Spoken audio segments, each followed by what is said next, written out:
Understanding Scope 3 emissions and double counting can seem complex, but it's actually a straightforward concept once you see how it works in practice. Let's walk through a common scenario that demonstrates why multiple companies tracking the same emissions isn't an error, it's by design. Consider a typical value chain with four key players. A power generation company producing electricity with Scope 1 emissions, an appliance user consuming that electricity as Scope 2 emissions, an appliance manufacturer counting the user's electricity consumption as Scope 3 emissions, and a retailer also counting that same electricity usage as their Scope 3 emissions. You might notice that the same emission is being counted 4 different times across these companies, and that's exactly how the system is meant to work. This apparent double counting serves an important purpose. Each company in this chain has distinct opportunities to drive emissions reductions.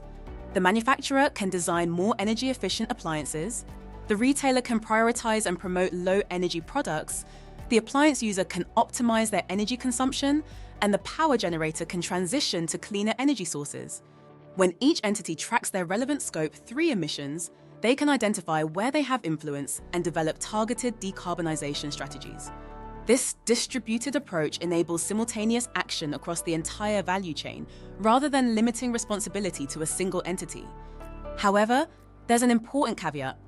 While this overlap is acceptable for individual company reporting and driving supply chain improvements, Scope 3 emissions should never be aggregated across companies to calculate total regional or sector emissions. Doing so would artificially inflate the numbers and provide an inaccurate picture of actual emissions levels. When companies make public claims about their Scope 3 emission reductions, transparency becomes critical. Companies should clearly communicate when reductions result from collaborative efforts with value chain partners, rather than claiming exclusive credit for improvements driven by other entities. This honest approach builds trust and accurately represents the collaborative nature of value chain decarbonization. The stakes become higher when emission reductions carry monetary value or generate tradable credits. In these cases, companies must establish clear contractual agreements that specify exclusive ownership of the reductions to prevent double crediting.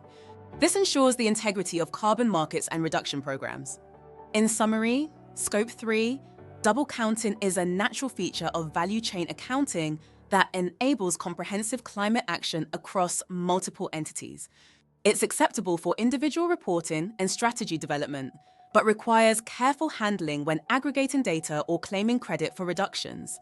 By maintaining transparency and establishing clear ownership agreements where necessary, companies can leverage Scope 3, accounting to drive meaningful emissions reductions throughout their value chains.